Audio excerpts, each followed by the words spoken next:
Hello hi everyone, मैं रवि पांडे आप सभी का स्वागत करता हूं। इससे पहले हमने चैप्टर नंबर 1 पढ़ लिया है साइंस का, जो क्या था, केमिकल रिएक्शन वाला। अब आज हम एसिड बेस एंड सॉल्ट्स के बारे में पढ़ेंगे, अम्ल क्षारक एवं लवण। तो शुरू करें चैप्टर। पहला वाला चैप्टर आपको पूरी तरह से अच्छे से कंप्लीटली पढ़ाया था मैंने। उससे रिलेटेड अगर कोई भी डाउट हो तो पिछले वाले जो चैप्टर के कमेंट सेक्शन में आप लोग लिख सकते हैं। ठीक है, आज हम नया चैप्टर शुरू करते हैं। ठीक है, आगे देखते हैं। देखो, सबसे पहले हमें जानना है कि एसिड क्या होते हैं। सबसे पहले क्या जानना है, एसिड क्या होते हैं, अम्ल क्या होते हैं। फिर उसके बाद हमें जानना है कि बेसिस क्या होते हैं, यानी क्षारक क्या होते हैं, इसके बारे में। फिर हमें जानना है सॉल्ट्स क्या होते हैं, यानी लवण क्या होते हैं, जिसे नमक भी बोला जाता है। ठीक है, सबसे पहले एसिड्स के बारे में समझते हैं। तो जो एसिड होता है, एसिड जो होता है, acids are sour in taste. Acid are sour in taste. Acids are sour in taste. ठीक है, अम्ल, अम्ल जो होते हैं स्वाद में खट्टे होते हैं। अम्ल स्वाद में खट्टे होते हैं। अम्ल स्वाद में खट्टे होते हैं। अम्ल स्वाद में खट्टे होते हैं। Acids are sour in taste. सबसे पहला बेसिक जो पॉइंट है ये हमें क्लियर होना चाहिए। एसिड जो होते हैं वो सॉर इन टेस्ट होते हैं। दूसरा क्या होता है, जो हमारा एसिड होता है, जो हमारा एसिड होता है वो हमारा एसिड ब्लू लिटमस को क्या करता है, ब्लू लिटमस को कन्वर्ट करता है, blue litmus into red, blue litmus into red. दूसरी बात क्या होती है, जो ब्लू लिटमस होता है उसको ये किस में कन्वर्ट कर देता है, रेड कलर में, रेड कलर देता है, यानी रेड कलर में कन्वर्ट कर देता है। ये कि ये नीले लिटमस को, नीले लिटमस को लाल कर देता है, लाल कर देता है। ठीक है, तो एसिड्स, पहला बात क्या है कि एसिड जो होते हैं सॉरिन टेस्ट होते हैं। दूसरा कि एसिड जो होता है ब्लू लिटमस को रेड कर देता है। लिटमस एक तरह का इंडिकेटर होता है जिसपे ये अपना जो है कलर शो करता है। ये पहचानने के तरीके होते हैं एसिड्स को। एसिड के कुछ एग्जांपल समझ लो जो नेचुरली अकरिंग होते हैं, जैसे कि पॉपुलर जो होता है HCl होता है, H2SO4 होता है, ठीक है, और CH3COOH। यानी कि देखो, HCl जो होता है उसे हाइड्रोक्लोरिक एसिड बोलते हैं, और H2SO4 जो होता है उसे हम सल्फ्यूरिक एसिड बोलते हैं। उसे क्या बोलते हैं, सल्फ्यूरिक एसिड। और तीसरा जो है हमारा, इसे एसिटिक एसिड बोलते हैं, जो विनेगर में पाया जाता है। और ये जो HCl और H2SO4 है, ये दोनों जो हैं वो हमारे स्ट्रॉन्ग एसिड हैं। और ये जो हमारा CH3COH यानी कि जो एसिटिक एसिड है, एक तरह का वीक एसिड। तो एसिड के बारे में हमें बेसिक कॉमन बातें ये पता होनी चाहिए। पहली बात कि एसिड जो होते हैं सॉरिन टेस्ट होते हैं, यानी अम्ल स्वाद में खट्टे होते हैं। दूसरा, जो एसिड जो होता है वो turn blue litmus into red, asset turns blue litmus into red. दूसरा कि अम्ल जो होता है नीले लिटमस को लाल कर देता है। और जो एसिड के कुछ एग्जांपल्स पता होने चाहिए, जैसे कि हाइड्रोक्लोरिक एसिड, हाइड्रोक्लोरिक अम्ल भी बोलते हैं, H2SO4 सल्फ्यूरिक एसिड यानी सल्फ्यूरिक अम्ल बोलते हैं, और CH3COOH यानी कि ये एसिटिक एसिड है। ठीक है, तो एसिड के बारे में बेसिक बातें मैंने बता दी। अब हम लोग आगे बढ़ते हैं और बेस के बारे में जानते हैं। तो सबसे पहले बेसिस जो होते हैं, bases are bitter in taste, bitter in taste, bases are bitter in taste and soapy in touch, soapy in touch. यानी कि जो क्षारक होते हैं, क्षारक, क्षारक जो होते हैं वो स्वाद में, क्षारक जो होते हैं वो स्वाद में कड़वे होते हैं, कड़वे होते हैं। और छूने पर साबुन की तरह, छूने पर साबुन की तरह चिकने होते हैं, चिकने होते हैं। तो सबसे पहली बात क्या है कि जो bases are bitter in taste, जो बेस होते हैं वो बिटर इन टेस्ट होते हैं, यानी कि स्वाद में कड़वे होते हैं, जैसे करेले का स्वाद होता है। और सॉपी इंटेस्ट, जैसे साबुन जो होता है जो हम नहाने के लिए इस्तेमाल करते हैं, जैसे लक्स, लाइफबॉय, इन सब में जो है ये एकदम मुलायम होते हैं, पानी उस पर पड़ता है तो वो स्लिप करते हैं, स्लिपरी होते हैं, तो यानी कि सॉपी इन टच, टच करेंगे तो ये बहुत ज़्यादा सॉफ्ट यानी कि जो है मुलायम दिखेंगे, ठीक है, या चिकने भी कह सकते हैं इसे। दूसरी बात, दूसरा जो है ये रेड लिटमस को, red litmus into blue, red litmus into blue. दूसरी बात जो है कि ये नीले लिटमस, ये लाल लिटमस को, लाल लिटमस, लाल लिटमस को नीला कर देते हैं, नीला कर देते हैं, नीला कर देते हैं। यानी कि जो बेसिस होते हैं turns red litmus into blue, यानी कि जो है लाल लिटमस पेपर पे, ये लाल लिटमस पेपर को नीला कर देते हैं, ये इनको इंडिकेट यानी इनको पहचानने के, आइडेंटिफाई करने का ये तरीका होता है। इसके एग्जांपल समझ लो थोड़ा सा, जो जैसे कि NaOH, NaOH इसे हम सोडियम हाइड्रोक्साइड बोलते हैं, क्या बोलते हैं, सोडियम हाइड्रोक्साइड। इसका कॉमन नेम कॉस्टिक सोडा भी होता है। ऐसे ही हमारा जो होता है KOH, पोटेशियम हाइड्रोक्साइड। ऐसे जो हमारा होता है कैल्शियम हाइड्रोक्साइड, कैल्शियम हाइड्रोक्साइड, ये सब क्या है, ये कॉमन बेसिस है, ये हमारे बेस के एग्जाम्पल्स हैं। और भी बहुत सारे वेरियस जो होते हैं बेसिस होते हैं, उनके एग्जाम्पल होते हैं, इसमें स्ट्रॉन्ग और वीक बेस हो सकते हैं, ठीक है।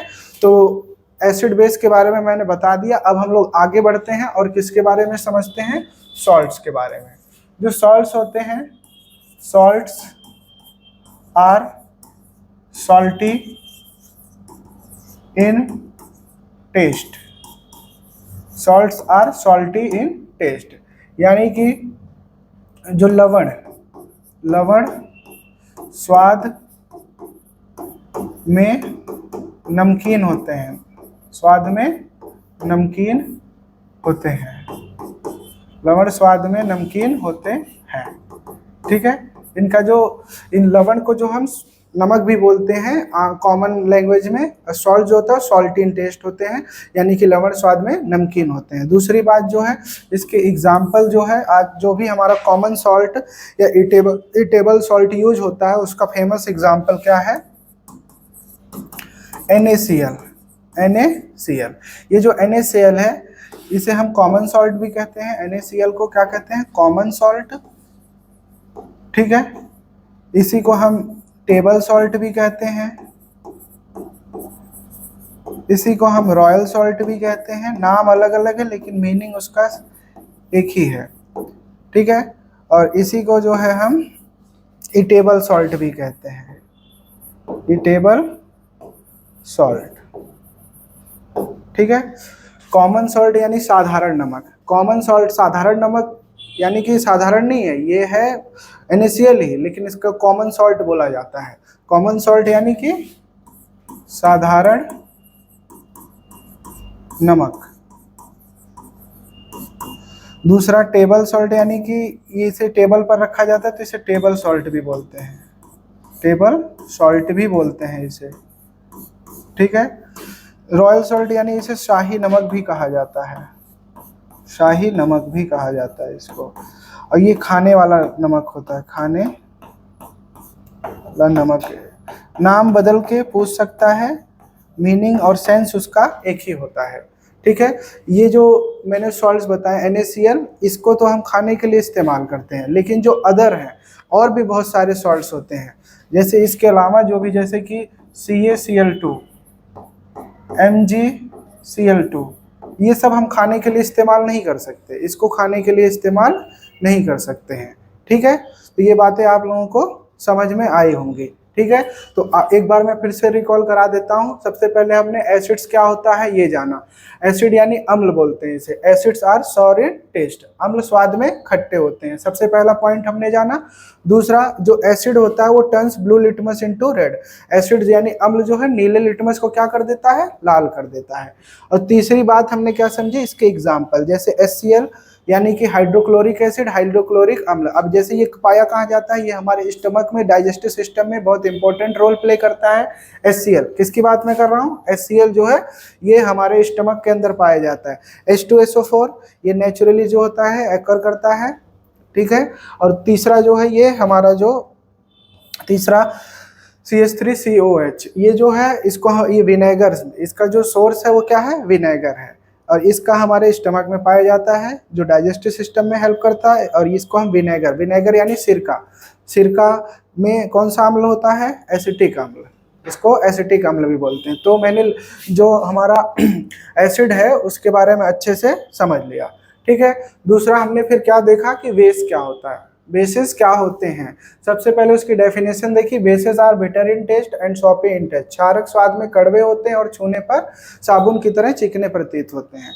दूसरा कि जो बेसेस हैं, बेसेस जो होते हैं turns red litmus into blue, तो ये जो लाल लिटमस को क्या कर देते हैं, नीला कर देते हैं, लाल लिटमस को नीला कर देते हैं। इनके एग्जाम्पल जो होता है वो हमारा NaOH, KOH और कैल्शियम हाइड्रोक्साइड, मतलब ये जो हमारा सोडियम हाइड्रोक्साइड, पोटेशियम हाइड्रोक्साइड और ये कैल्शियम हाइड्रोक्साइड, ऐसे वेरियस और बहुत सारे एग्जाम्पल्स होते हैं इसके, लेकिन अभी हम समझने के लिए इतना ही। फिर उसके बाद मैंने आपको बताया सॉल्ट्स क्या होते हैं। सॉल्ट्स को हम लवण भी बोलते हैं और नमक बोलते हैं। Salts are salty in taste, यानी कि लवण जो होते हैं स्वाद में नमकीन होते हैं। उसके एग्जाम्पल मैंने बताए, जो NaCl है उसके अलग अलग नाम से हमें जानने को मिलता है, जैसे रॉयल सॉल्ट भी कहते हैं NaCl, जिसे हम सोडियम क्लोराइड कहते हैं। सोडियम क्लोराइड इसका फॉर्मूला होता है, केमिकल नेम होता है।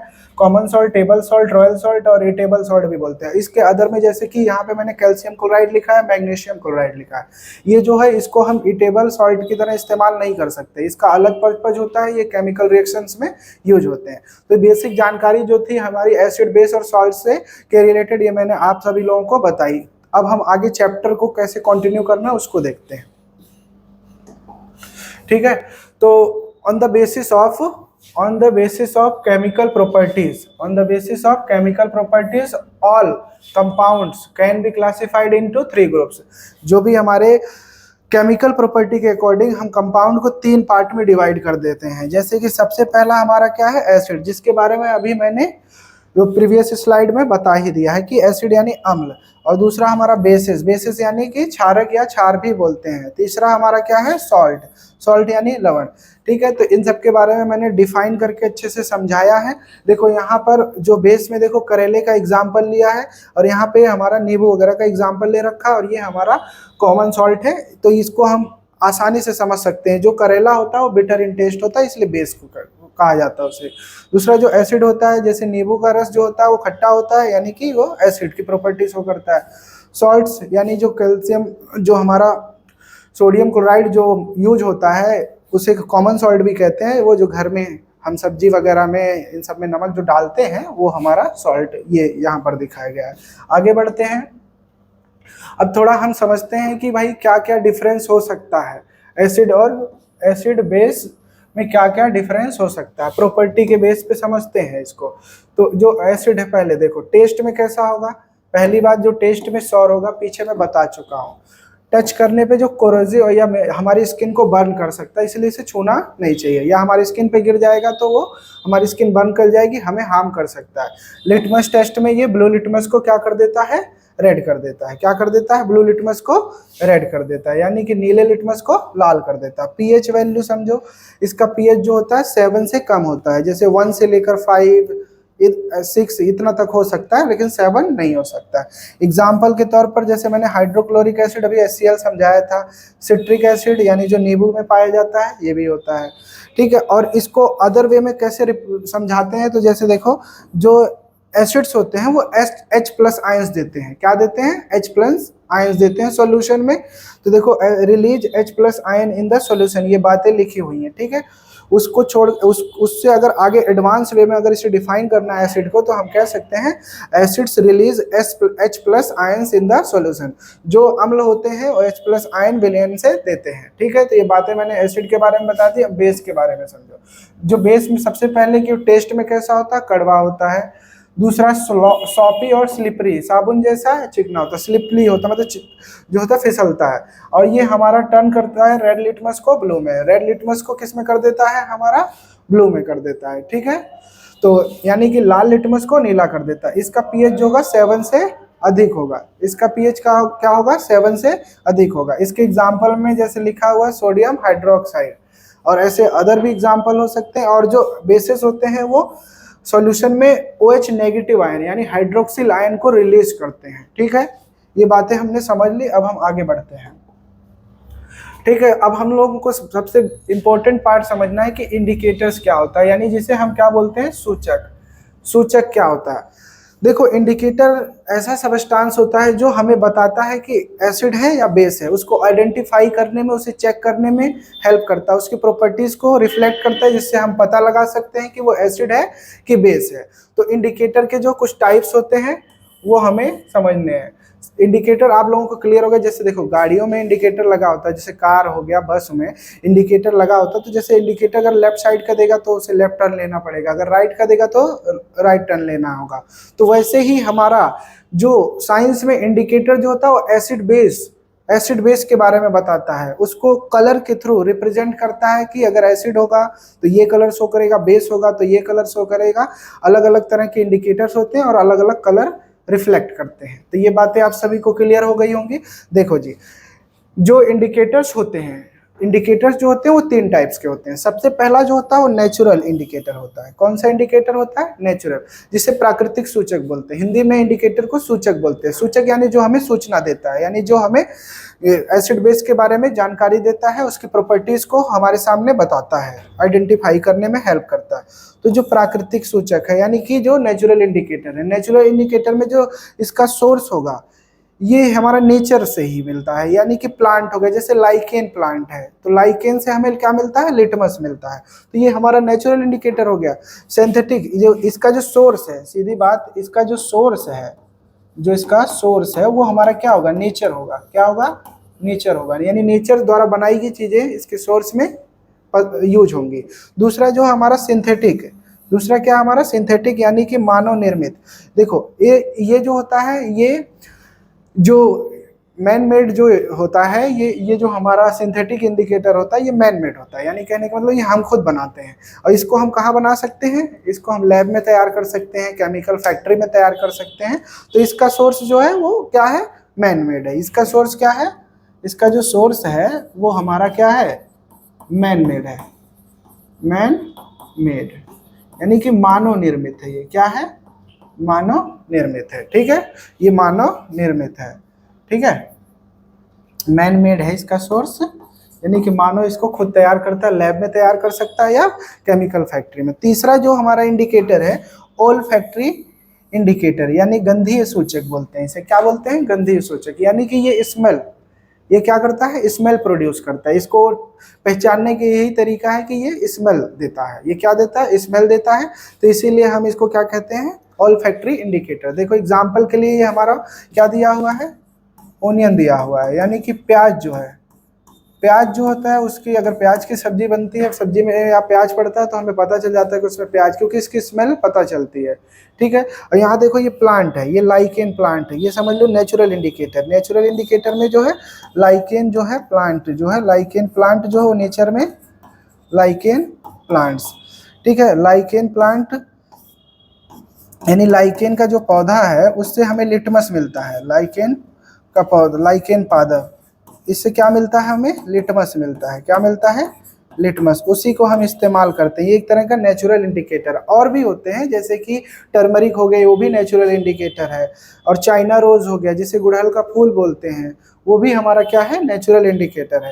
तो ये इंडिकेटर के बारे में मैंने बताया। अब हम आगे बढ़ते हैं, इसके बारे में और समझते हैं। ठीक है, और सब ये जो कौन कौन से इंडिकेटर क्या क्या शो करते हैं तो पहले समझते हैं। देखो लिटमस जो होता है, क्या? लिटमस, सबसे पहला बात जो है वो हमारा लिटमस है। लिटमस जो होता है वो एसिड को जो है रेड कलर देता है और बेस को ब्लू कलर देता है। रेड कैबेज, दूसरा पॉइंट क्या है हमारा? Red cabbage. रेड कैबेज यानी लाल गोभी। जो लाल गोभी है वो हमारा एसिड में क्या कलर देगा? रेड, और बेस में ग्रीन कलर देगा। तीसरा जो है हमारे यहाँ देखो चाइना रोज लिखा हुआ है। तीसरा जो है चाइना रोज, ये जो चाइना रोज यानी गुड़हल का फूल, तो ये जो होता है हमें क्या देता है? ब्लू कलर देता है एसिड के साथ, और पिंक कलर देता है हमें बेस के साथ। फिर उसके बाद देखो चौथा नंबर का जो पॉइंट है, ये हमारा क्या है, टर्मरिक यानी हल्दी। हल्दी में जो है एसिड में कोई चेंज देखने को नहीं मिलता है, लेकिन बेस के साथ वो कलर क्या हो जाता है, रेड हो जाता है। जैसे मान लो हल्दी गिरी हुई है और हमने क्या किया, साबुन को उस पर, डिटर्जेंट या साबुन जो होता है कपड़े, रिन वगैरह जैसे रिन सर्फ एक्सेल वाले साबुन को हमने उस पर रब कर दिया, तो जब हम रब करेंगे उसमें तो वो उसका जो कलर है वो चेंज होकर क्या हो जाएगा, रेड। क्योंकि जो हमारा सॉप होता है साबुन, वो क्या होता है, एक तरह का बेस होता है, तो उसमें रेड कलर शो करेगा। अब कुछ आगे इंडिकेटर जैसे फिनोप्थलीन है, फिनोप्थलीन जो होता है वो कलरलेस होता है एसिड के साथ, लेकिन बेस में वो पिंक कलर देता है, ठीक है, गुलाबी कलर। जैसे मिथाइल ऑरेंज हो गया, मिथाइल ऑरेंज हो गया।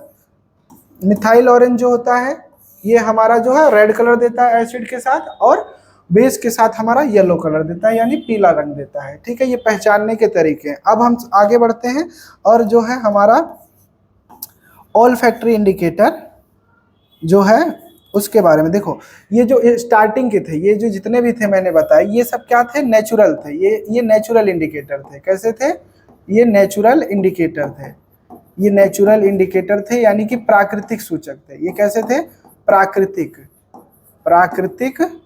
थे ये, ठीक है। और जो इधर वाले दो हैं ये हमारे सिंथेटिक हैं। ये क्या है, सिंथेटिक यानी कि मैन मेड, सिंथेटिक यानी कि मानव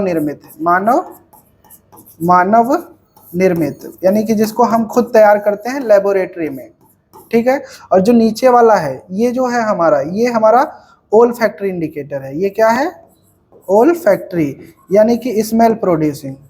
ये क्या है हमारा, स्मेल प्रोड्यूसिंग, ठीक है। ये जो है हमारा, ये हमारा क्या करता है, स्मेल प्रोड्यूस करता है, जिसे हम ओल्फैक्टरी इंडिकेटर बोलते हैं। ओल्फैक्टरी इंडिकेटर, ओल्फैक्टरी मतलब कि जो गंधीय वो सूचक, जो हमारा, इसे हम गंधीय सूचक बोलते हैं। क्या बोलते हैं इसे, गंधीय सूचक, ठीक है। तो ये तीन कैटेगरी में इसीलिए दिया हुआ है। कौन कौन सा कलर शो करते हैं, जैसे कि ओनियन हो गया, प्याज हो गया। प्याज जो होता है स्मेल प्रोड्यूस करता है और एसिड के साथ, लेकिन बेस के साथ कोई स्मेल नहीं देता।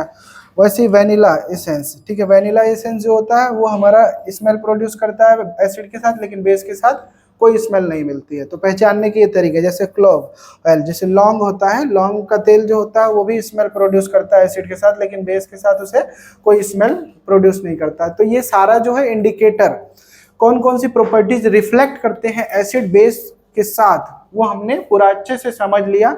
और कौन कौन सा कलर देते हैं, जैसे लिटमस कौन सा कलर देता है, और ये जो हमारा चाइना रोज है वो कौन सा कलर देता है, टर्मरिक कौन सा कलर देता है एसिड बेस के साथ, वो सारा कुछ हमने समझ लिया। अब हम आगे बढ़ते हैं, ठीक है।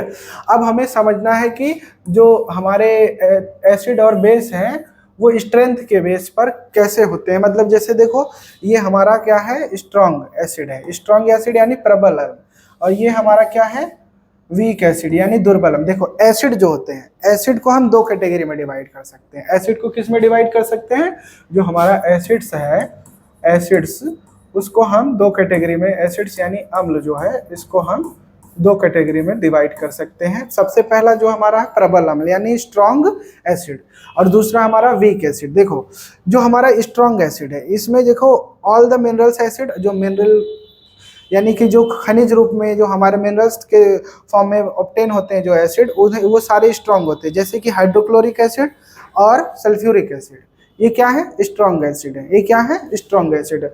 दूसरी बात क्या है, इसको स्ट्रॉन्ग पहचानने के लिए ये भी तरीका होता है कि ये जो इसमें जो है ना, ये लार्जर अमाउंट में जो H+ आयन है वो प्रोड्यूस करते हैं। ये जो हाइड्रोजन आयन है ये लार्जर अमाउंट में प्रोड्यूस करते हैं। तो इसमें क्या होगा कि सॉल्यूशन में जो है प्रोड्यूसर्स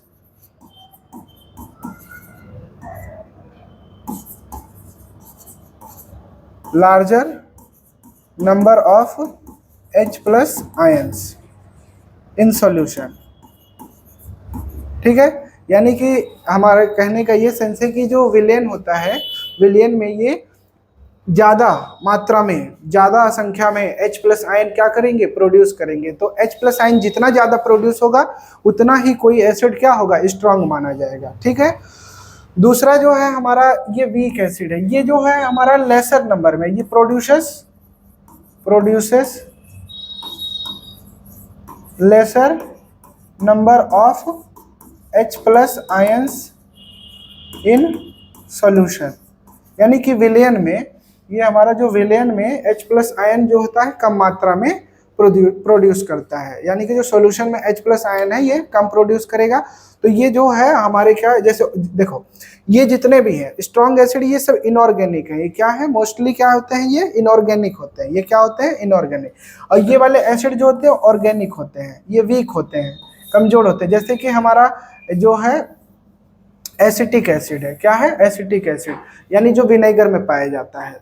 दूसरा जो है ऑक्जेलिक एसिड है, ऑक्जेलिक एसिड किस में पाया जाता है, स्पाइनच पालक और जो है टोमेटो में पाया जाता है। लैक्टिक एसिड किस में पाया जाता है, ये मिल्क यानी दूध में पाया जाता है, लैक्टिक अम्ल। और फॉर्मिक एसिड जो होता है वो किस में पाया जाता है, जो एंट स्टिंग, जो चींटी का डंक होता है या जो हनी बी होती है उनके जो स्टिंग में कौन सा एसिड पाया जाता है, फॉर्मिक एसिड पाया जाता है। ठीक है, तो ये बातें मैंने आपको स्ट्रॉन्ग और वीक एसिड के बेस पर बताया कि एसिड दो टाइप में होते हैं, एक स्ट्रॉन्ग एसिड होता है और एक वीक एसिड होता है। ये किसके बेस पे हम इसको मतलब इसको बता सकते हैं, इसको डिफाइन कर सकते हैं इस H प्लस आयन की कंसंट्रेशन में की हद से, कि मतलब जो स्ट्रॉन्ग एसिड होगा इसमें कंसंट्रेशन जो होगी H प्लस आयंस की ज़्यादा होगी, और जो वीक एसिड होगा उसमें जो है H प्लस आयंस की कंसंट्रेशन क्या होगी, लो होगी। ठीक है, तो आगे बढ़ते हैं।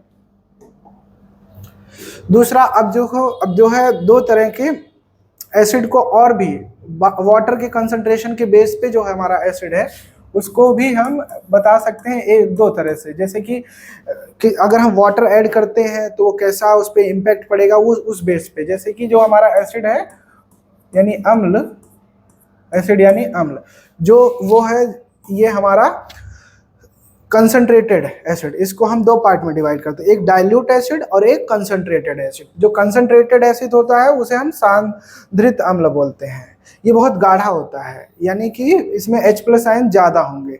और जो डाइल्यूट एसिड होगा, ये जो डाइल्यूट एसिड है इसमें जो है ये बहुत पतला अम्ल होता है, कि यानी इसमें वाटर का अमाउंट क्या होगा, ज़्यादा होगा। देखो जैसे कि कंसंट्रेटेड वाले में amount of acid is more in comparison to amount of water, यानी कि एसिड का अमाउंट ज़्यादा होगा कंसंट्रेटेड में, वाटर का अमाउंट लो होगा।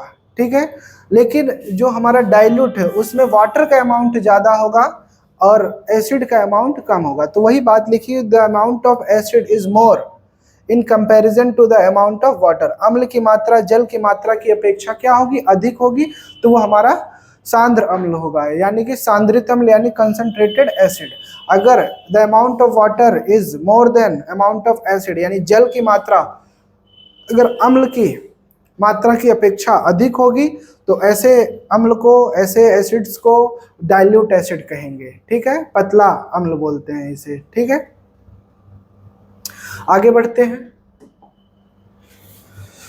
अब हमें समझना है बेस के बारे में। अब किसके बारे में समझना है, बेसिस के बारे में। On the basis of their strength, strength के बेस पे हमें समझना है कि स्ट्रॉन्ग और वीक बेस कैसे होते हैं। यानी कि क्षारक, क्षारक जो होता है उसकी स्ट्रेंथ, यानी कि उसकी स्ट्रेंथ वाली प्रॉपर्टी के बेस पे हम कैसे इसको डिफाइन कर सकते हैं। तो सबसे पहला जो होता है स्ट्रॉन्ग बेस होता है, यानी प्रबल क्षारक होता है। दूसरा जो होता है वीक बेस होता है, यानी दुर्बल क्षारक। जैसे कि मैंने एसिड में बताया था स्ट्रॉन्ग एसिड वीक एसिड, वैसे ही सेम वे में ये भी स्ट्रॉन्ग और वीक हो सकता है। देखो जो स्ट्रॉन्ग बेसिस होते हैं वो हमारे प्रोड्यूस करते हैं large amount of hydroxyl ion, यानी OH नेगेटिव आयंस। जैसे कि सोडियम हाइड्रोक्साइड हो गया, पोटेशियम हाइड्रोक्साइड हो गया, कैल्शियम हाइड्रोक्साइड हो गया। यानी कि बड़ी मात्रा में, बड़ी संख्या में, अधिक संख्या में अगर विलयन में OH नेगेटिव आयन प्रोड्यूस हो तो उसे हम कह सकते हैं कि वो प्रबल क्षारक है। क्या है, प्रबल क्षारक है, यानी स्ट्रॉन्ग बेस है। दूसरा वीक बेस में क्या produces small amount of OH negative, small amount of OH negative ions, small amount of OH negative ions. ये जो है OH नेगेटिव आयन को कम मात्रा में उत्पन्न करता है। इसका एग्जाम्पल जो होता है वो हमारा है अमोनियम हाइड्रोक्साइड, जिसका फॉर्मूला होता है NH4OH।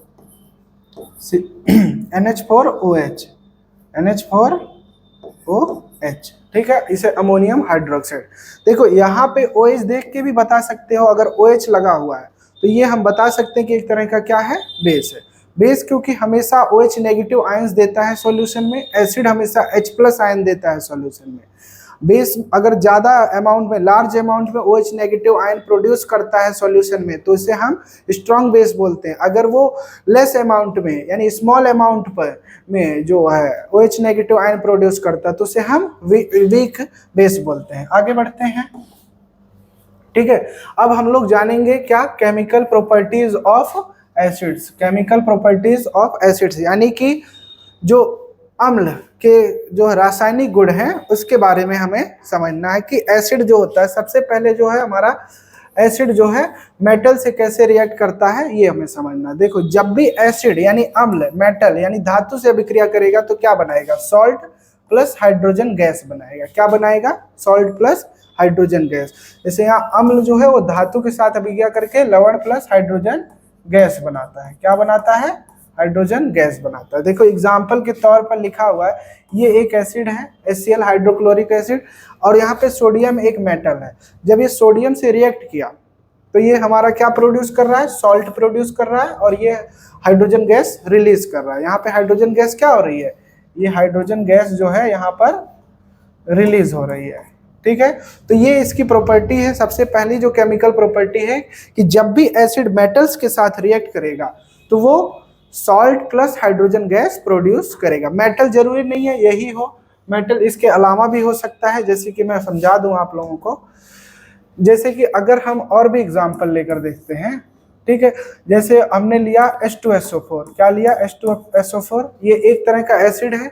इसको हमने मेटल से रिएक्ट कराया, सपोज दैट जैसे हमने कैल्शियम से रिएक्ट कराया। कैल्शियम एक मेटल होता है, ठीक है। ये एक हमारा एसिड है और ये हमारा कैल्शियम एक मेटल है यानी धातु है।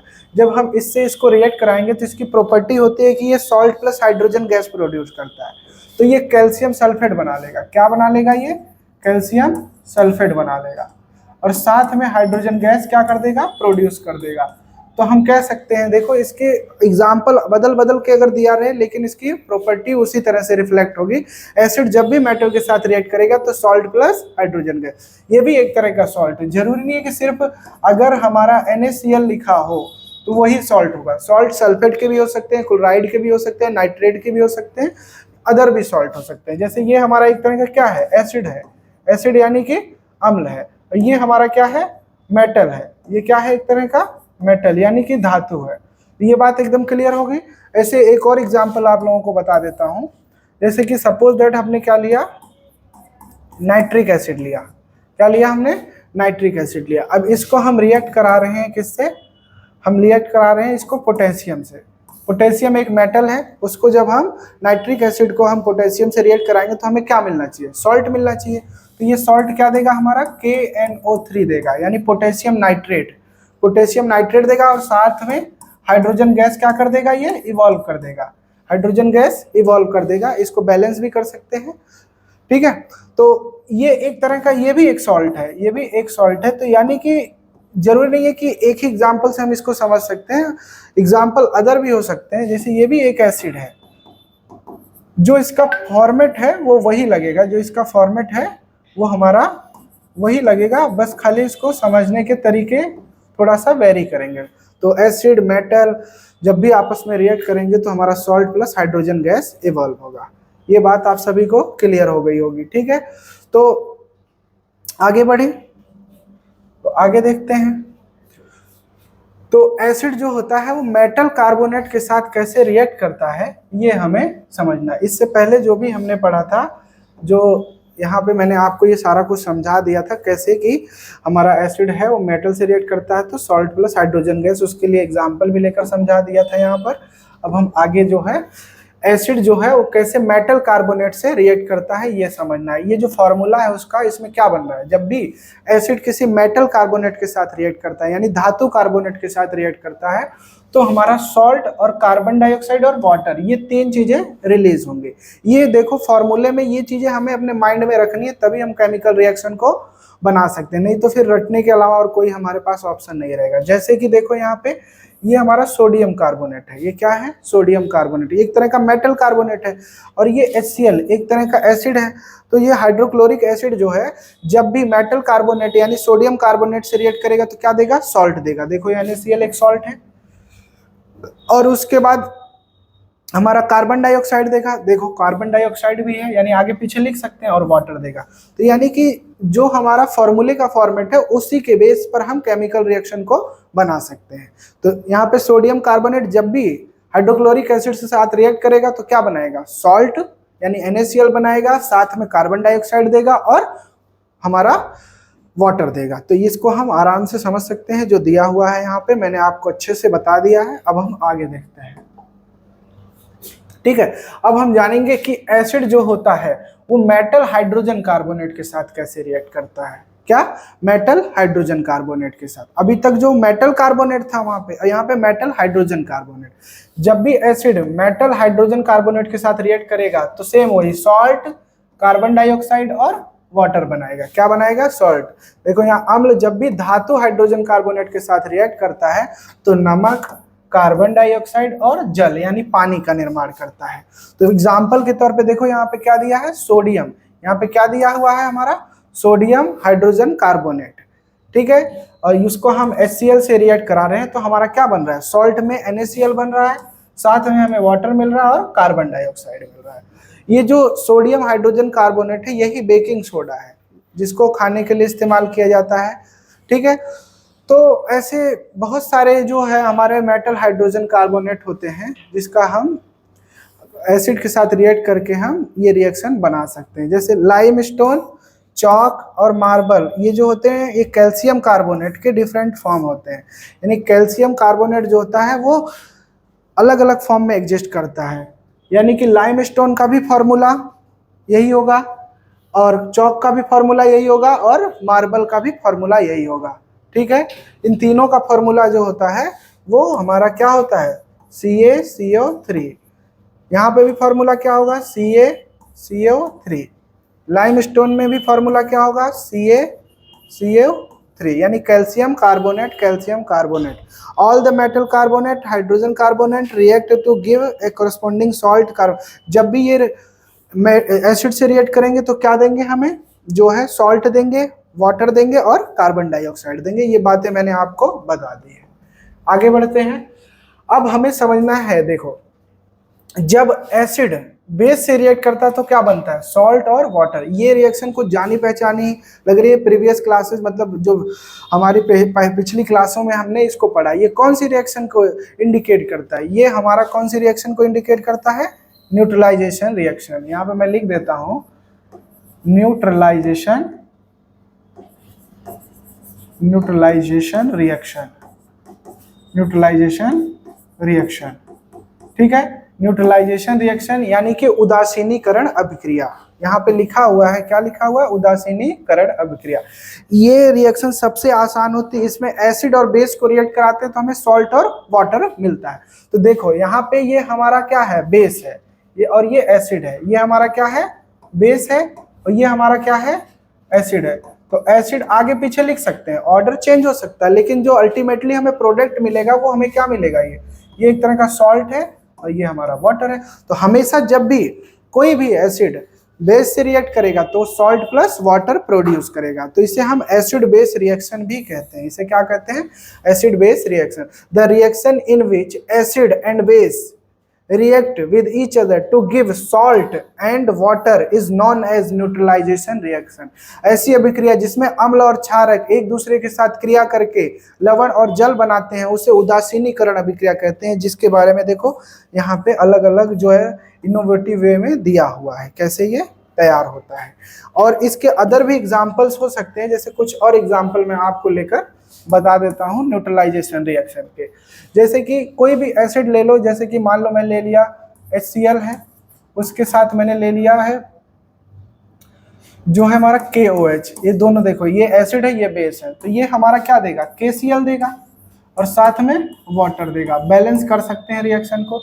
ऐसे ही मान लो हमने H2SO4 ले लिया और उसको हमने रिएक्ट कराया जो है कैल्शियम हाइड्रोक्साइड के साथ, तो ये हमारा यहाँ पे भी क्या देगा, ये हमारा कैल्शियम सल्फेट दे देगा और साथ में क्या दे देगा, हमें वाटर दे देगा। तो बनेगा अल्टीमेटली सॉल्ट और वाटर ही। क्या बनेगा, सॉल्ट और ये एसिड है और ये हमारा बेस है, ये एसिड है ये बेस है। तो ऐसे और भी रिएक्शन हो सकती है, जैसे HNO3 इसको हमने जैसे MgOH के हॉल ट्वाइस से रिएक्ट कराया तो ये हमारा मैग्नीशियम क्या बन जाएगा, नाइट्रेट बन जाएगा। क्या बन जाएगा, मैग्नीशियम नाइट्रेट। इसके नीचे ट्वाइस आता है, ये भी एक तरह का क्या है, सॉल्ट है, और साथ में क्या दे देगा, वाटर दे देगा। बैलेंस कर सकते हैं रिएक्शन को। तो मतलब न्यूट्रलाइजेशन रिएक्शन अलग अलग वे में होती है। न्यूट्रलाइजेशन रिएक्शन क्या होती है, अलग अलग वे में रिप्रेजेंट करते हैं, मतलब अलग अलग फॉर्मूले से। जरूरी नहीं है सिर्फ फेमस रिएक्शन वही है कि सोडियम क्लोराइड है और हाइड्रोक्लोरिक एसिड है उसको ही रिएक्ट कराएंगे तो हमारा जो है सॉल्ट और वाटर बनेगा। इसके अलावा और भी रिएक्शंस हो सकती है। ये सारी जितने भी मैंने बताई है ये सब किसका एग्जांपल है, ये सारा जो है ये न्यूट्रलाइजेशन रिएक्शन का एग्जांपल है। किसका है, न्यूट्रलाइजेशन रिएक्शन का एग्जांपल है। ठीक है, ये बात एकदम समझ में आ गई। न्यूट्रलाइजेशन रिएक्शन यानी कि उदासीनीकरण अभिक्रिया, उदासीनीकरण अभिक्रिया। ठीक है, तो मैंने जो भी एक्स्ट्रा पॉसिबल एग्जांपल्स बन सकते हैं वो मैंने आप सभी को बता दिए। ठीक है, न्यूट्रलाइजेशन रिएक्शन आज के बाद कभी नहीं भूलेंगे आप लोग। ठीक है, तो आगे बढ़ते हैं। अब जो है एसिड जो होता है वो किससे रिएक्ट कर रहा है, मेटल ऑक्साइड से। एसिड अब किससे रिएक्ट कर रहा है, मेटल। यहाँ पे हम केमिकल प्रॉपर्टी किसकी पढ़ रहे हैं, एसिड और बेस की। तो कौन कौन से केमिकल से वो कैसे बिहेव करता है, कैसे रिएक्ट करके क्या केमिकल रिएक्शन जनरेट करता है उसके बारे में समझना है। तो जो हमारा एसिड मेटल ऑक्साइड, देखो यहाँ पे हाइड्रोक्लोरिक एसिड है, ये कॉपर ऑक्साइड से जब रिएक्ट करता है तो क्या बनाता है, कॉपर क्लोराइड बनाता है, और साथ में क्या देता है, वाटर। यानी कि कॉपर क्लोराइड ये सॉल्ट और वाटर दे रहा है। यहाँ पे ये भी क्या है, एक तरह का सॉल्ट है, लेकिन इसको हम खाने के लिए इस्तेमाल नहीं कर सकते, इसका अलग पर्पज होता है। और यहाँ पे वाटर प्रोड्यूस कर रहा है। ठीक है, ऐसे ही जो है हमारा एसिड जो है वो मेटल हाइड्रोक्साइड से रिएक्ट करता है तो भी क्या देता है, सॉल्ट और वाटर देता है। क्या देता है, सॉल्ट और वाटर। वही जो हमने अभी देखो, ये हमारा एक तरह का एसिड है, ये बेस है, और ये सॉल्ट और वाटर, यानी एक तरह का न्यूट्रलाइजेशन रिएक्शन को ही रिप्रेजेंट कर रहा है। ये किसको रिप्रेजेंट कर रहा है, न्यूट्रलाइजेशन रिएक्शन को रिप्रेजेंट कर रहा है। तो वही बात लिखिए, a common thing is all acid is they produce H+ ion when dissolve in water. सबसे बड़ी बात क्या है कि जब भी एसिड को वाटर में डिसॉल्व किया जाएगा तो वो हमारा क्या, H+ आयन देगा। देखो जो Cl है इसको हमने H2O में डिसॉल्व किया तो ये हमारा H+ आयन और Cl नेगेटिव आयन दे दे।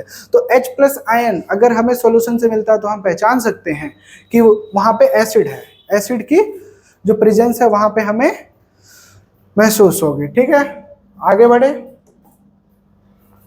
अब हम केमिकल प्रॉपर्टीज ऑफ किसके बारे में समझते हैं, बेसेस के बारे में।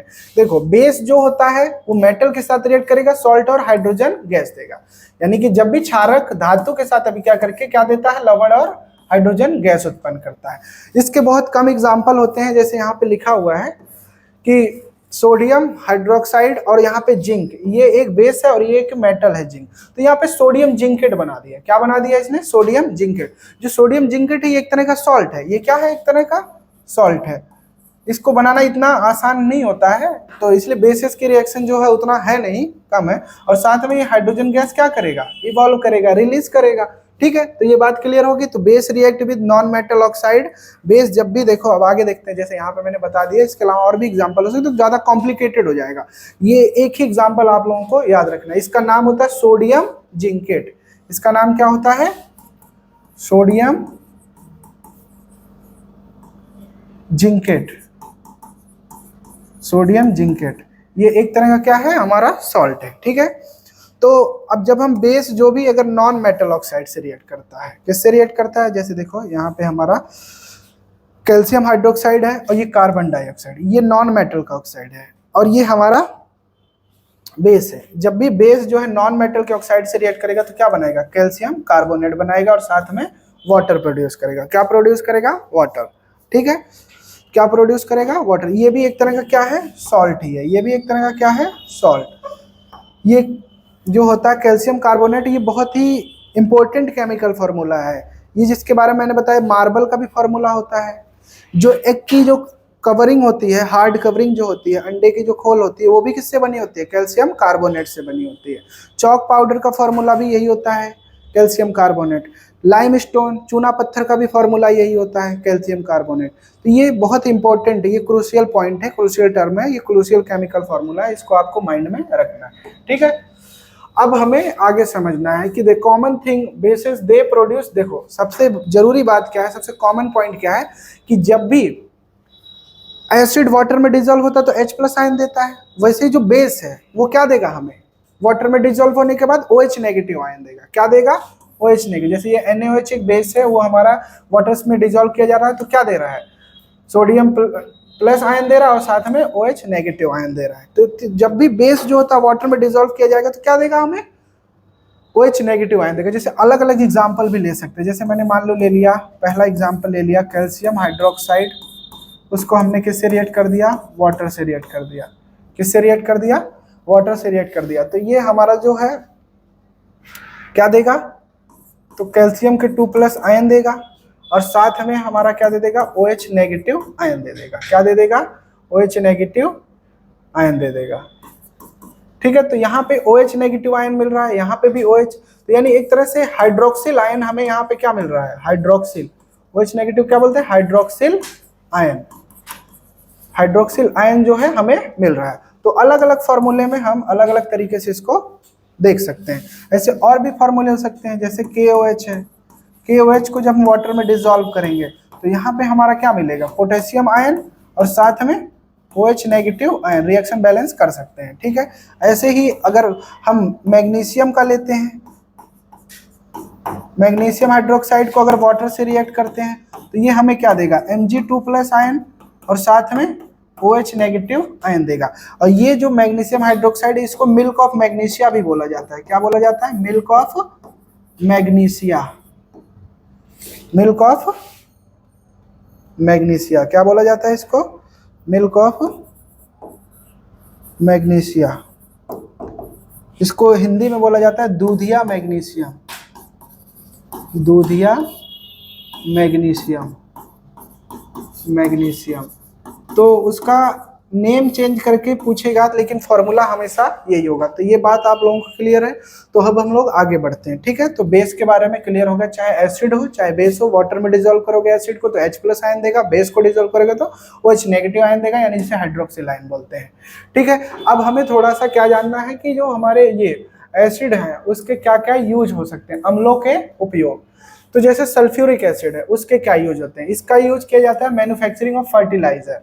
जो उर्वरक होता है, जो खेतों में फसल को और ज्यादा जो है पैदावार बढ़ाने के लिए, फसल ज्यादा अच्छी हो उसके लिए हमें सल्फ्यूरिक एसिड का पेंट बनाने के लिए यूज किया जाता है।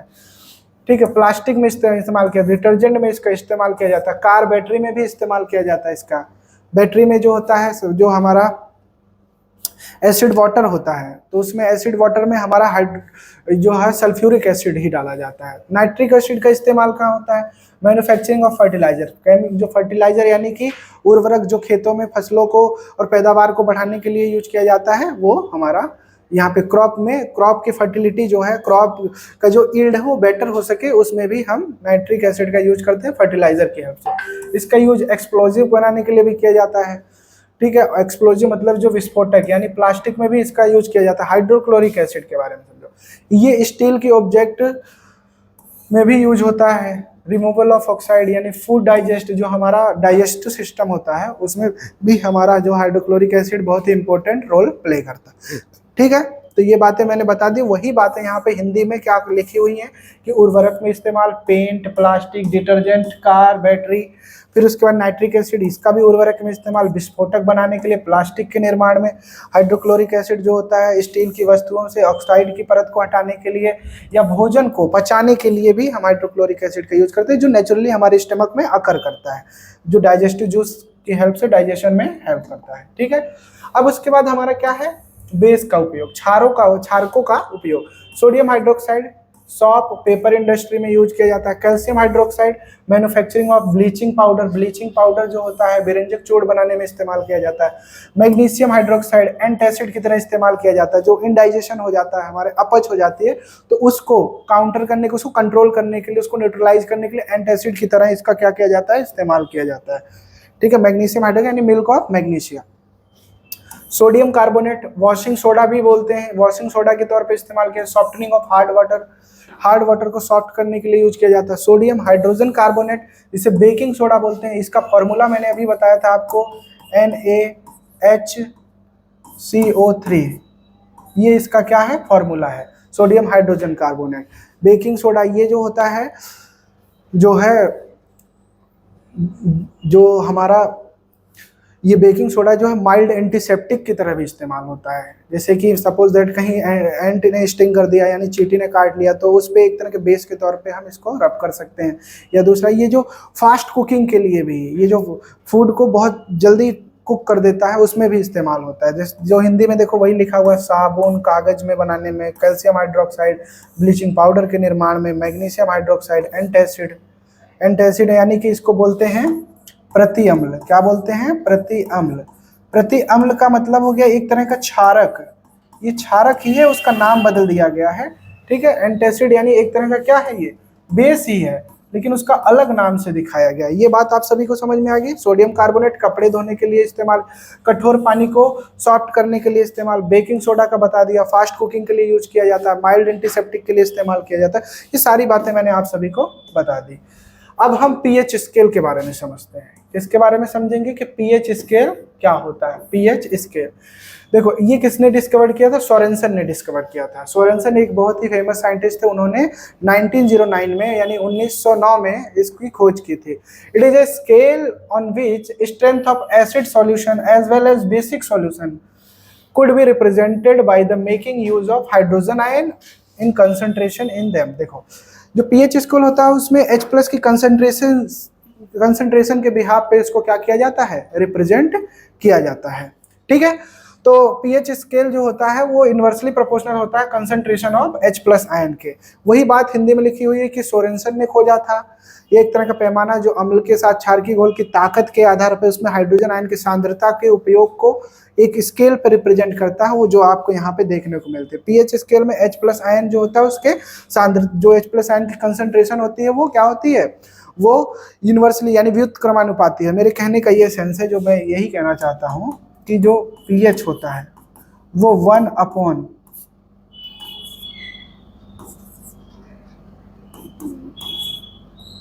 ये 1/, कंसंट्रेशन ऑफ H+ आयन के, ये जो हमारा पीएच है, वो पीएच जो होता है वो इनवर्सली प्रोपोर्शनल होता है किसके, कंसंट्रेशन ऑफ हाइड्रोजन आयन। अब इसी को हम आगे करके लिख सकते हैं। जो पीएच को अगर हमें लिखना हो कैसे निकलता है, तो negative log of hydrogen ion, ये ऐसे इसको रिप्रेजेंट करने का तरीका है।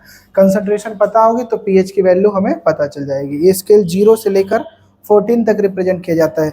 यहाँ पे देखो 0 से लेकर 6 तक ये एसिड यानी अम्ल के बारे में बताता है, और जो है बीच में जो 7 है वाटर का, ये वाटर के लिए है, किसके लिए है, वाटर के लिए है। तो इसमें जो है ये न्यूट्रल यानी कि उदासीन विलयन के बारे में बताता है। एल्कलाइन यानी बेस के बारे में, किसके बारे में ये है, बेस के बारे में। किसके बारे में है हमारा ये, बेस के बारे में, बेसिस के बारे में, यानी कि क्षारक के बारे में, ठीक है। तो ये स्केल जो है ये रिप्रेजेंट करता है। तो फॉर्मूला मैंने बताया जो यहाँ लिखा हुआ, देखो यहाँ लिखा हुआ pH scale is inversely proportional to concentration of H+ ion. वही बात यहाँ लिख रखा है, उसका जो फॉर्मूला होता है निकालने का वो ये होता है, लेकिन ये आपके सिलेबस में नहीं है, बस डायरेक्ट स्केल याद रखना है, ठीक है।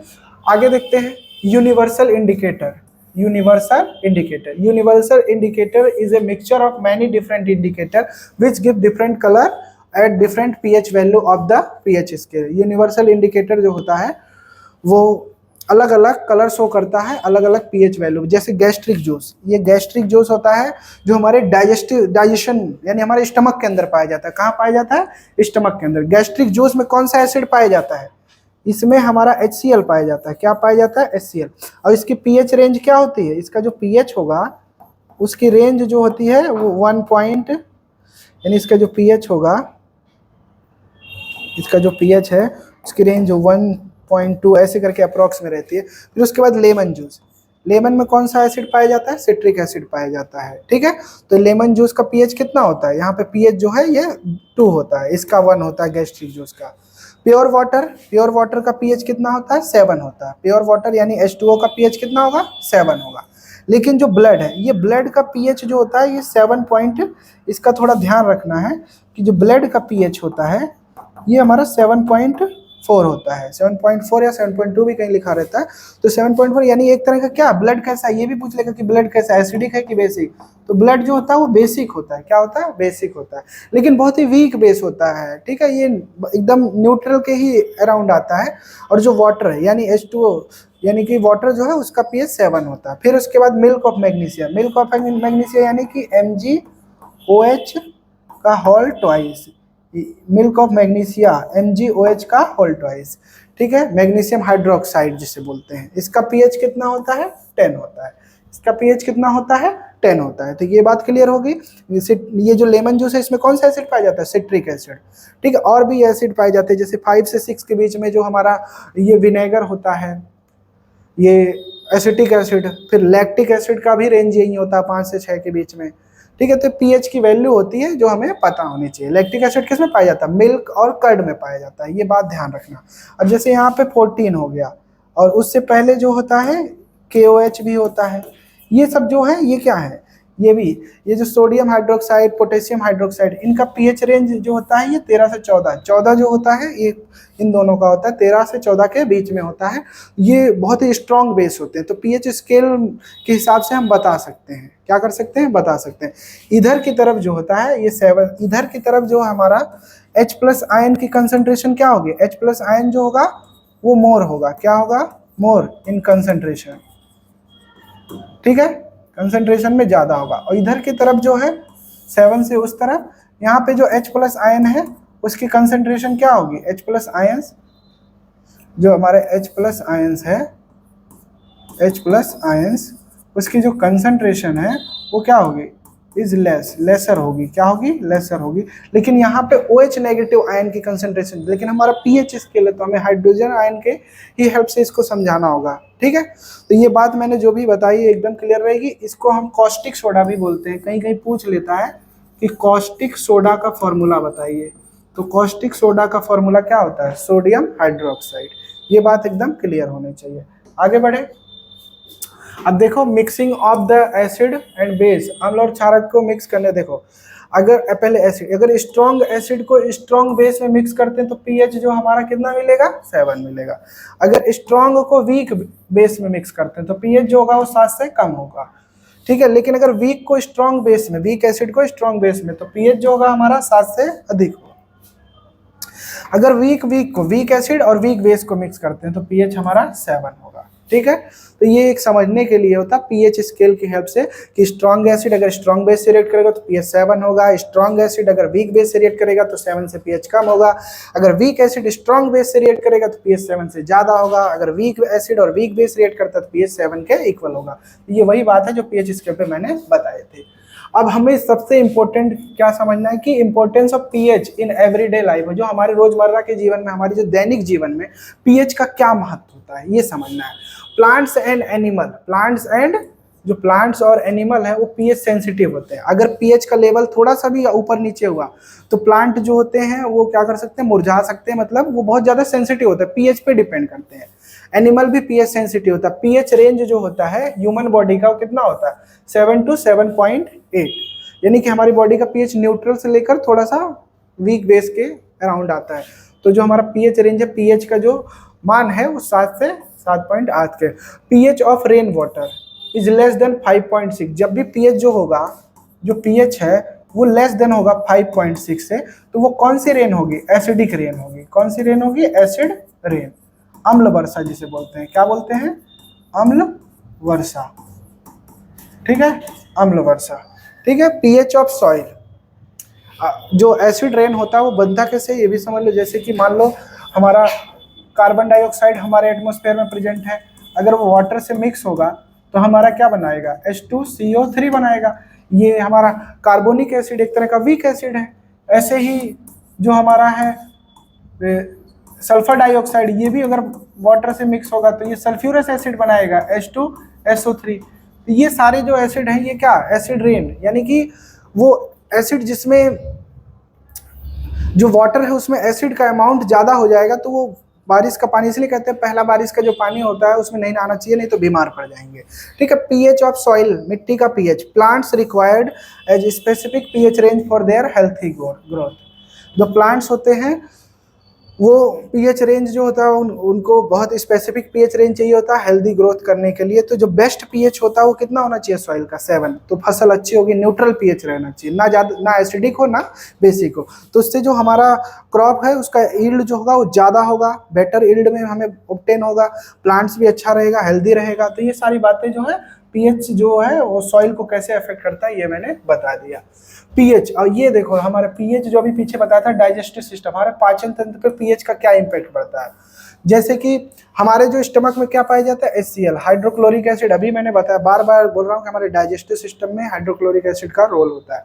ठीक है, एंड जैसे मान लो हम ज़्यादा फूड कंज्यूम कर लिए तो उसमें क्या होगा कि एसिडिटी हो जाएगी हमें। जब एसिडिटी हो जाएगी तो एसिड ज़्यादा हो जाएगा हमारे, तो खट्टी डकारे आना ऐसे करके सिम्टम्स हमें नजर आते हैं। तो उस समय हम उसको न्यूट्रलाइज करने के लिए क्या यूज करते हैं, एंटासिड, यानी एक तरह का बेस यूज करते हैं जिसको न्यूट्रलाइज करके एसिड जो है वो हमारे जो स्टमक में है वो कंट्रोल कर देता है उसका लेवल। तो उसमें क्या यूज किया जाता है, मिल्क ऑफ मैग्नीशिया, दूध या मैग्नीशियम भी बोलते हैं।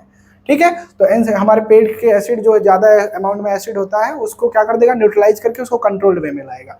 तो ये HCl जो होता है उसका डाइजेशन में हेल्प होता है, लेकिन ज्यादा एक्सेसिव HCl प्रोड्यूस कर देगा स्टमक तो वो हमारे लिए क्या हो जाएगा, इनडाइजेशन, अपच का शिकार हो जाएंगे। फिर वो वोमिटिंग वगैरह, हमें बहुत सारी दिक्कतें देखने को मिलेंगी। PH change in causes to, देखो पीएच का लेवल अगर चेंज हो गया हमारे माउथ के पीएच का लेवल तो हमें दांतों में सड़न देखने को, मतलब दांत खराब हो सकते हैं। पीएच में बदलाव हमारे दांत, जैसे if the pH of mouth is less than 5.5, pH अगर आप 5.5 से कम हो गया हमारे, तो इससे क्या होगा, टूथ डिके होगा, दांत हमारे खराब हो गए, दंत क्षय बोलते हैं इसे, क्या बोलते हैं, दंत क्षय। To prevent this brush your teeth, हमें डेली ब्रश करना चाहिए, लगभग 2 बार दिन में करना चाहिए। ठीक है, एक दिन में 2 बार करना चाहिए। और विच जो टूथपेस्ट होता है उसमें क्या पाया जाता है, बेस पाया जाता है, जो हमारे स्टमक, जो हमारे माउथ में एसिड प्रेजेंट होगा उसको क्या कर देगा, न्यूट्रलाइज कर देगा। इसलिए कहते हैं 2 बार ब्रश करें, मुंह को अच्छे से साफ रखें, तो उससे हम क्या कर सकते हैं, टूथ डिके से बच सकते हैं। ठीक है, ये बात हमारे पीएच से रिलेटेड थी। अब देखो सेल्फ डिफेंस के लिए, जैसे कि आत्मरक्षा करने के लिए, जैसे कुछ ऑर्गेनिज्म होते हैं या इंसेक्ट्स होते हैं वो अपने डिफेंस के लिए भी पीएच का यूज करते हैं। ठीक है, तो जैसे इंसेक्ट लाइक हनी बी हो गया, एंट हो गया, ये सब क्या करते हैं, ये जो है स्टिंग कर देते हैं। एंड वी पुट या apply mild base like baking soda लगा के हम उसको ठीक कर सकते हैं। जब चींटी हमें डंक मारती है तो उस पर जैसे कि चूना भी लगा लेते हैं, चूना जिसका फॉर्मूला कैल्शियम हाइड्रोक्साइड होता है, वो भी एक तरह का बेस होता है, तो एसिड में बेस मिक्स होगा तो न्यूट्रलाइज कर देगा। या हम जो है बेकिंग सोडा का इस्तेमाल कर सकते हैं। तो ये सब क्या है, एक माइल्ड बेस है। तो ये सब जो है हमें क्या करते हैं, एसिड, ये जो है एसिड के अटैक से बचाते हैं। तो जैसे देखो या मधुमक्खी ने काट लिया तो उससे हमें एसिड इंजेक्ट कर देती है हमारे स्किन में, तो वो एसिड जो होता है इरिटेट करता है, बर्न करता है, जलन मचती है। तो ये सारी चीज़ को काउंटर करने के लिए हम ये बेकिंग सोडा इस्तेमाल कर सकते हैं, या जो हमारा लाइम वाटर कैल्शियम हाइड्रोक्साइड जो होता है उसका भी इस्तेमाल कर सकते हैं। सब नेचुरली अकरिंग एसिड, कुछ नेचुरली अकरिंग एसिड्स होते हैं, कौन जो नेचर, जैसे विनेगर यानी सिरका, देखो लिखा हुआ है सिरका, ठीक है, लेकिन थोड़ा ब्लर हो गया तो मैं इस पे बता देता हूँ। ठीक है, ऑरेंज यानी संतरा, ठीक है, टमारिंड यानी इमली, ठीक है, टोमेटो यानी टमाटर। तो टमाटर में देखो सब में एसिड कौन कौन से, जैसे सिरका में कौन सा एसिड पाया जाता है, एसिटिक एसिड। ऑरेंज यानी जो ये सिट्रस फ्रूट होते हैं उसमें सिट्रिक एसिड, खट्टे फल, ठीक है। टमारिंड यानी उसमें टार्ट्रिक एसिड पाया जाता है, टमारिंड। इमली में कौन सा एसिड पाया जाता है, टार्ट्रिक एसिड। टमाटो में कौन सा, ऑक्सैलिक एसिड पाया जाता है। इनका नेचुरल सोर्स क्या है, देखो कर्ड से, देखो एक मिनट, देखो जो ये हमारा नेचुरल सोर्स मैंने बता दिया, vinegar, acetic acid, orange, citric acid और टमारिंड, मतलब कौन से एसिड कौन से नेचुरल सोर्सेज में पाए जाते हैं। अब यहाँ पे देखो कर्ड जो हमारा मिल्क होता है उसमें लैक्टिक एसिड पाया जाता है। कौन सा एसिड पाया जाता है, कर्ड यानी दही में लैक्टिक। लेमन यानी नींबू में सिट्रिक एसिड पाया जाता है, कौन सा, सिट्रिक एसिड। एंट स्टिंग, चींटी का जो डंक होता है उसमें मिथेनोइक एसिड पाया जाता है।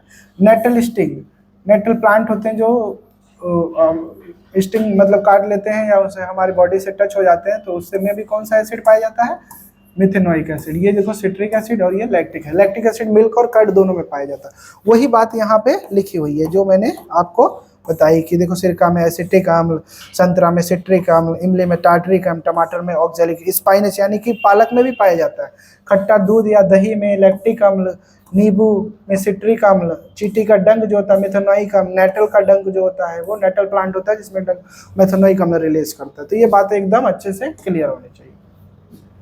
अब हम सॉल्ट के बारे में मैंने स्टार्टिंग में बता दिया था, salt is a compound formed by the acid by replacement of hydrogen in acid by the matter. ठीक है, कैसे सॉल्ट बनता है जो मैंने पीछे बना के दिखा दिया कि जब भी हमारा बेस एसिड के साथ रिएक्ट करेगा तो सॉल्ट बनेगा और वाटर प्रोड्यूस होगा, वो बातें मैंने बता दी। सॉल्ट सॉल्टिन टेस्ट होते हैं, एसिड बेस रिएक्ट करते हैं और सॉल्ट बनता है हमारा। ठीक है, तो हम ये पढ़ चुके हैं पीछे, तो हम आगे बढ़ते हैं। फैमिली ऑफ सॉल्ट, सॉल्ट की जो फैमिली है वो मैंने बताया, जैसे क्लोराइड के सॉल्ट बता दिया मैंने, सल्फेट के सॉल्ट बता दिया, नाइट्रेट्स के सॉल्ट बता दिया, कार्बोनेट के सॉल्ट, एसिटेट्स के सॉल्ट, मतलब सॉल्ट की अलग अलग कैटेगरी होती है। क्लोराइड के सॉल्ट जैसे कि NaCl, KCl, ये सब हमारे, जैसे इसमें मैं बता देता हूँ, जैसे KCl, NaCl, CaCl2, MgCl2, ये जो जितने भी हैं ये सब क्या है, क्लोराइड के सॉल्ट है। सल्फेट के सॉल्ट जो है calcium sulphate, magnesium sulphate, potassium sulphate, sodium sulphate, तो ये सब क्या है, सल्फेट के सॉल्ट है। नाइट्रेट के सॉल्ट जो होंगे पोटेशियम नाइट्रेट, ठीक है, सोडियम नाइट्रेट, ठीक है, और कैल्शियम नाइट्रेट, कैल्शियम नाइट्रेट, तो ये सब क्या है, नाइट्रेट के सॉल्ट है। कार्बोनेट के सॉल्ट जो होते हैं CaCO3, calcium carbonate, MgCO3, magnesium carbonate, sodium carbonate, ये सब क्या है, पोटेशियम कार्बोनेट, ये सब क्या कार्बोनेट के सॉल्ट है। एसीटेट, एसीटेट वाले जो सॉल्ट होते हैं उसमें क्या, जैसे कि एसीटेट के सॉल्ट कैसे होंगे, जैसे कि CH3COONA, ये तुम्हारे सिलेबस से बाहर है, तो ये हमारा क्या है, यहाँ माइनस यहाँ प्लस, ये एसीटेट का सॉल्ट हो गया। ऐसे ही हमारा CH3COOMg, ठीक है, ये जो हमारा क्या हो गया, ये मैग्नीशियम के जो एसीटेट के सॉल्ट हो गए। तो ये सारी बातें मैंने बता दी है, एक ज़्यादा याद रखो, ज़्यादा वही सही रहेगा। ठीक है, ये सब बातें मैंने, ये सॉल्ट की फैमिली है, क्या क्या होता है सब बता दिया। आगे देखते हैं सोडियम हाइड्रोक्साइड। सोडियम हाइड्रोक्साइड जो होता है, जिसे मैंने क्या बोला था, इसको क्या बोलते हैं, सोडियम हाइड्रोक्साइड को कॉस्टिक सोडा बोलते हैं। क्या बोलते हैं, कॉस्टिक सोडा, कॉस्टिक सोडा, इसको क्या बोलते हैं, कास्टिक सोडा। ठीक है, नाम बदल के आ सकता है। तो ये कैसे बनता है, इसका फॉर्मूला देखो, केमिकल फॉर्मूला जो है हमारे सोडियम हाइड्रोक्साइड का ये है। ये बनता कैसे, जैसे NaCl और वाटर, यानी कि ब्राइन होता है, ब्राइन सॉल्यूशन को, ब्राइन मतलब कि जो एक्वस NaCl होता है, उसमें अगर उसको हम इलेक्ट्रिसिटी के थ्रू पास कराएंगे, उसमें जो ब्राइन सॉल्यूशन उसमें इलेक्ट्रिसिटी पास कराएंगे, तो हमारा क्या बनेगा, सोडियम हाइड्रोक्साइड, कॉस्टिक सोडा बनेगा, साथ में क्लोरीन गैस निकलेगी और हाइड्रोजन गैस निकलेगी। ये गैस क्या होंगी, इवॉल्व होंगी। तो देखो यहाँ लिखा हुआ, when electricity is pass through the aqueous solution of sodium chloride, जिसे ब्राइन कहते हैं। क्या कहते हैं, brine. It decomposes to form sodium hydroxide, the process is called chlor alkali process. जो ये फॉर्मेशन का प्रोसेस है इसे क्या बोलते हैं, क्लोर एल्कली प्रोसेस। जो ये हमारा NaCl प्लस H2O, जिसे हम एक्वस NaCl बोलते हैं। क्या बोलते हैं, एक्वस NaCl, तो इसी को हम ब्राइन बोलते हैं। इसी को क्या बोलते हैं, ब्राइन। ब्राइन हिंदी इंग्लिश दोनों में ब्राइन ही बोला जाता है। तो ये ब्राइन, इसी को यहाँ पे देखो यूज किया। ये ब्राइन को अगर इलेक्ट्रिसिटी पास कराना है तो हमारा क्या बन रहा है, सोडियम हाइड्रोक्साइड, क्लोरीन गैस और हाइड्रोजन गैस निकल रही है। तो ये पूरा प्रोसेस क्या है, क्लोर एल्कली प्रोसेस, क्योंकि ये एल्कली बन रहा है। ये क्या एक तरह का एल्कली है, ये एक तरह का एल्कली है। तो यहाँ से क्लोरीन यूज हो रहा है, तो ये पूरा क्लोरीन गैस भी इवॉल्व हो रही है, तो क्लोर एल्कली प्रोसेस है ये। ठीक है, आगे देखते, देखो क्लोर एल्कली प्रोसेस कैसे होता है ये पूरा बता दिया गया है। जैसे कि कैथोड है उस पर नेगेटिव आयन होता है और एनोड जो है वो पॉजिटिव आयन होता है। तो जो हमारा नेगेटिव आयन है उससे से हाइड्रोजन गैस निकलेगी और जो पॉजिटिव आयन है उधर से क्लोरीन गैस। क्लोरीन गैस का यूज कहाँ कहाँ होता है, वाटर ट्रीटमेंट, स्विमिंग पूल को जो पानी होता है उसको साफ करने के लिए, PVC पॉलीविनाइल क्लोराइड जो PVC प्लास्टिक होता है वो उसमें डिसइंफेक्टेंट, पानी को साफ करने के, क्लोरोफ्लोरोकार्बन, पेस्टिसाइड, इन सब की तरह इस्तेमाल किया जाता है। हाइड्रोजन को फ्यूल की तरह इस्तेमाल किया जाता है। अमोनिया फर्टिलाइजर बनाने में इस्तेमाल किया जाता है। तो ये जो गैस है इनका अपना एक यूज है।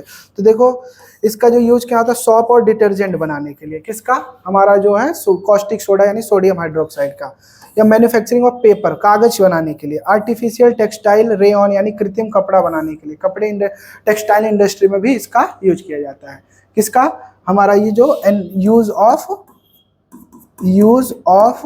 NaOH, ये बातें मैंने आपको समझा दी। ठीक है, आगे बढ़ते हैं। अब उसके बाद हमें समझना ब्लीचिंग पाउडर क्या होता है। ब्लीचिंग पाउडर यानी विरंजक चूर्ण, इसका फॉर्मूला कैल्शियम ऑक्सीक्लोराइड बोलते हैं। इसको क्या बोलते हैं, कैल्शियम ऑक्साइड। देखो कैल्शियम हाइड्रोक्साइड, ये क्या है हमारा कैल्शियम हाइड्रोक्साइड, एक तरह का बेस है। ये क्या है, एक तरह का बेस है। उसको हमने क्लोरीन से रिएक्ट कराया तो कैल्शियम ऑक्सीक्लोराइड बन गया, और साथ में वाटर, इसी को बोलते हैं ब्लीचिंग पाउडर। क्या बोलते हैं इसको, ब्लीचिंग पाउडर। ब्लीचिंग पाउडर यानी कि विरंजक चूर्ण। इसका फॉर्मूला पूछता है कि ब्लीचिंग पाउडर बनता कैसे, तो जब भी हम कैल्शियम हाइड्रोक्साइड से क्लोरीन गैस को पास कराते हैं तो कैल्शियम ऑक्सीक्लोराइड बनता है और साथ में वाटर बनता है। तो जो कैल्शियम ऑक्सीक्लोराइड है उसे ही ब्लीचिंग पाउडर कहते हैं। इसके यूज भी होते हैं, इसका फॉर्मूला लिखा हुआ है और इसको केमिकल नेम भी मैंने बता दिया।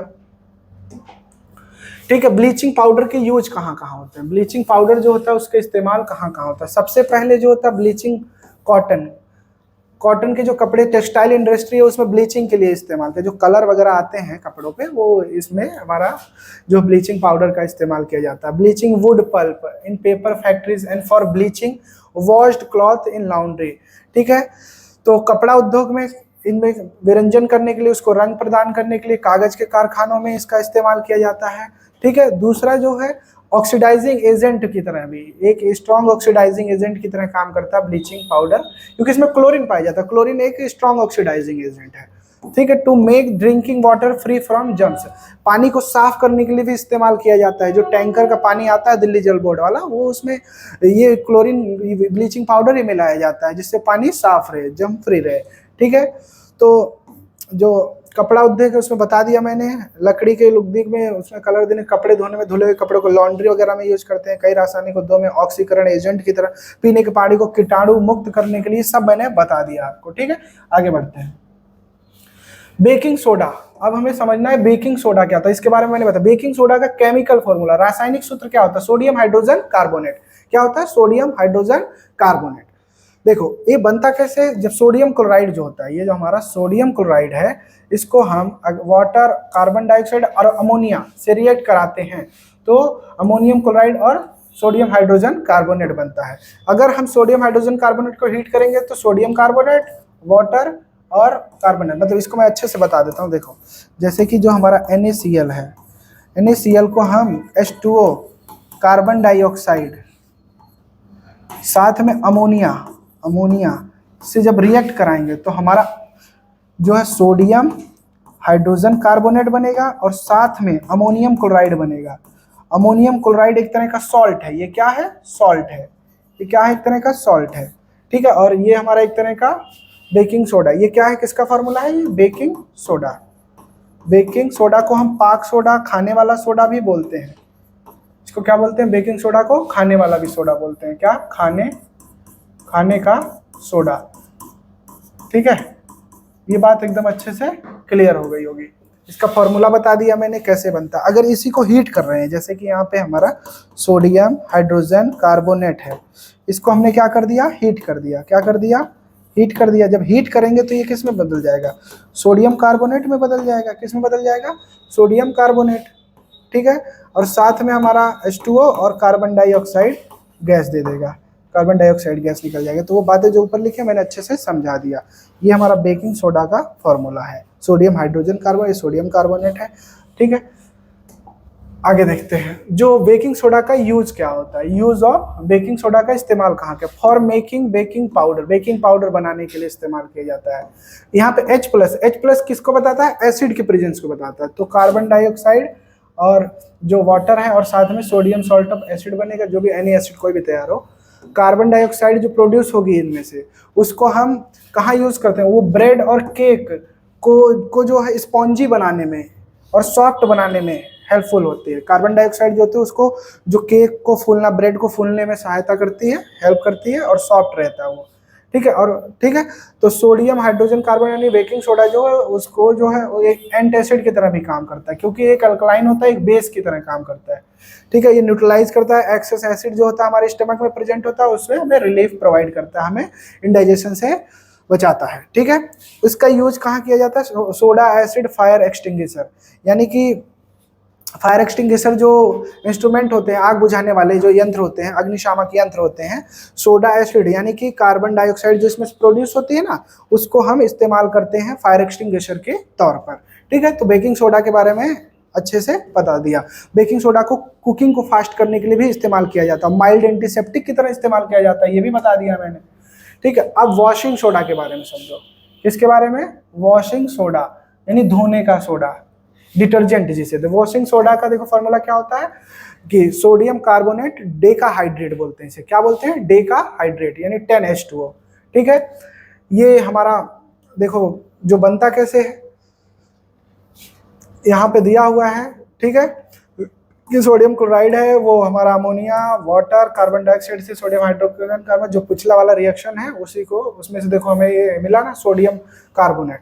तो सोडियम कार्बोनेट जो है ये जो है इसका देखो सीधी सीधी बात है कि जो हमारा सोडियम कार्बोनेट है उसको हम वाटर से रिएक्ट कराएंगे। किससे रिएक्ट कराएंगे, वाटर से। यानी कि मैं समझा दूं इसको, जो हमारा इसमें से सोडियम कार्बोनेट निकला है, इसको अगर हम वाटर से रिएक्ट कराएंगे, किससे, 10H2O से, तो ये हमारा Na2CO3.10H2O यानी 10 क्रिस्टल यहाँ पे इसके अटैच्ड हो जाएंगे। ये डिटर्जेंट होता है, एक तरह का क्या होता है, वॉशिंग सोडा, डिटर्जेंट। ये डिटर्जेंट का भी फॉर्मूला होता है, किसका फॉर्मूला, डिटर्जेंट।